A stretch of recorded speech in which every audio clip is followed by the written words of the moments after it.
persepsi di masyarakat kita yang perlu saya luruskan terlebih dahulu. Tentang misalnya hadis Nabi SAW yang ditanya oleh seorang sahabat, Man ahaqqu bisuhbati, siapa orang yang paling layak aku layani, aku temani, ya.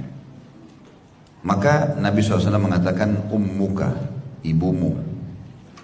Lalu dia tanya lagi, thumma man, lalu siapa lagi? Maka dikatakan ummuka, ibumu. Lalu yang ketiga kali orang itu tanya lagi, thumma man, siapa lagi setelah ibuku? Tetap ummuka, 3 kali. Sahabat ini nanya yang keempat kali, thumma man, barulah dikatakan abuka, ayahmu. Nah hadis ini tadi yang saya baru sebutkan, ikhwan dan akhwat sekalian, banyak orang kita salah faham. Berarti ayah harus dinomor 2-kan, sehingga ayah itu posisinya di rumah seperti orang yang tidak punya keputusan. Pokoknya ibuku. Ini pemahaman harus diluruskan, karena yang Nabi SAW sebutkan di sini yang harus didahulukan pelayanan. Perhatikan kalimat ini ya, pelayanan. Misal ibu kita mengatakan, nak ambilin saya minum. Ayah kita juga mengatakan, nak ambilin saya minum. Siapa yang didahulukan? Ibu. Karena pelayanan. Nak temanin ibu ke pasar. Ayahnya bilang, nak temanin ayah ke tetangga. Dahulukan ibu karena pelayanan. Tetapi ini hanya sebatas pelayanan. Jangan ditarik dalam semua lini kehidupan. Penisbatan nama kepada siapa? Ayah. Mustahil diganti nama kita ke nama ibu kita, nggak boleh. Itu hukum syar'i. Sekarang kalau izin keluar rumah dari siapa? Ayah. Kalau mau menikah wanita, siapa yang jadi walinya? Sekarang saya tanya, kalau seandainya ibu kita setuju kita menikah dengan seorang laki-laki, misalnya ibu-ibu akhwat sini, ibu kita mengatakan tidak apa-apa, ibu setuju, tapi ayahnya nggak setuju, lalu nikah, sahkan nikahnya? Batal. Zina itu nggak boleh. Nah berarti ada batasan yang kita harus faham, di mana kita dahulukan ibu.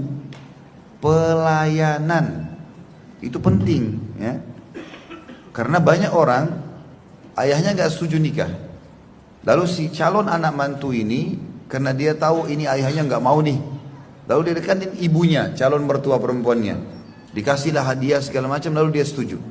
Lalu dipaksa menikah. Ayahnya seperti gak punya nilai. Setuju gak setuju terserah.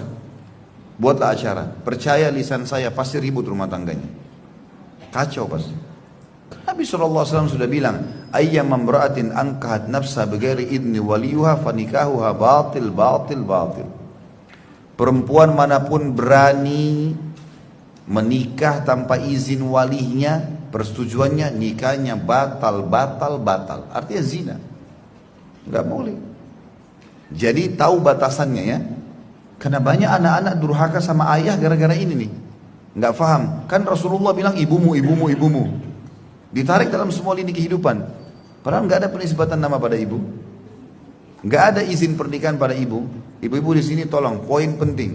Jangan campurin pernikahan anak dalam izin pernikahan. Nggak boleh. Ibu harus tahu batasan syar'i. Ibu boleh kasih saran. Tapi kalau ayahnya nggak setuju, suruh cari ridho ayahnya, kejar ayahmu. Kalau ayahmu setuju baru. Nggak boleh ibu nggak maksa, akan ngacoin rumah tangga anaknya. Ini banyak terjadi yang orang tidak paham. Ada hukum lain. Kalau ibu-ibu melahirkan, punya ASI, lalu ibu merasa ASInya banyak. Ada anak tetangga mau disusuin. Sekarang saya tanya hukumnya. Apakah harus izin suami untuk memberikan ASI kepada anak tetangga atau langsung aja susuin? Wajib izin. Kenapa? Jumhur ulama sepakat ASI yang ada di payudara setiap istri itu milik suami. ASI-nya milik dia. Karena dia punya kewajiban membiayai itu. Dia yang kasih makan, dia yang kasih rumah. Ya. Dan sebab munculnya ASI karena ada sperma dia. Nah ini semua rentetan hukum yang tidak boleh dilepas ya. Sehingga kita pada saat berbakti pada kedua orang tua kita, kita betul-betul berbakti maksimal karena faham poin-poin penting dalam masalah ini.